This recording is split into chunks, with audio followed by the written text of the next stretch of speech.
The 2026 World Cup is going to look completely different, and it's not just because there are 48 teams clogging up the bracket.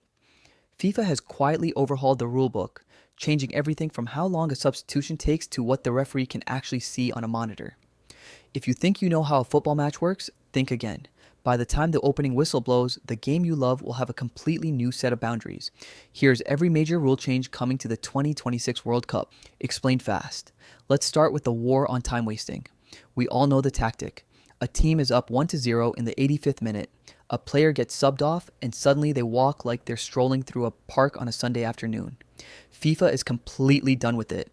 Starting now, players have exactly 10 seconds to leave the pitch during a substitution. If they don't cross the nearest boundary line in time, their team gets slapped with an immediate yellow card. In theory, this keeps the game moving. In practice, expect to see some very frantic jogging from players who suddenly forget where the touchline is. But it gets stricter. This sounds simple. It isn't. FIFA is also introducing a strict 5-second countdown for set pieces.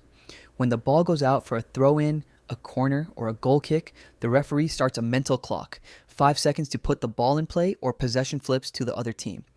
You know the type of goalkeeper who takes 40 seconds to adjust their socks before a goal kick. Those days are officially over.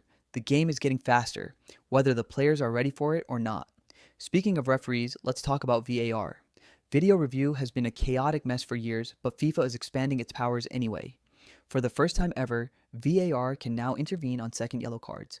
Previously, if a referee mistakenly gave a player a second yellow, VAR had to sit there in silence while an innocent player got sent off.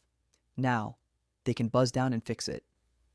Here's where it gets interesting. VAR can also now look at incorrect corner awards. If a ball deflections off an attacker, but the ref gives a corner, video review can step in and stop the madness. But with great power comes some weird restrictions. FIFA is absolutely terrified of players crowding the referee. You've seen it 1,000 times.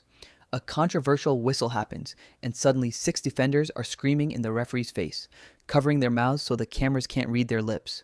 If players form a tactical huddle around an official to conceal their language or intimidate them, the referee has a new mandate. It is a straight red card for whoever started the huddle and a yellow card for anyone who joined it. Only the team captain is allowed to speak to the official. Everyone else needs to stay back or face an early shower. Finally, we have the new anti-burnout protocol. With 48 teams and an extra knockout round, players are going to be absolutely exhausted. To combat this, FIFA is introducing a mandatory cooling off squad rotation rule.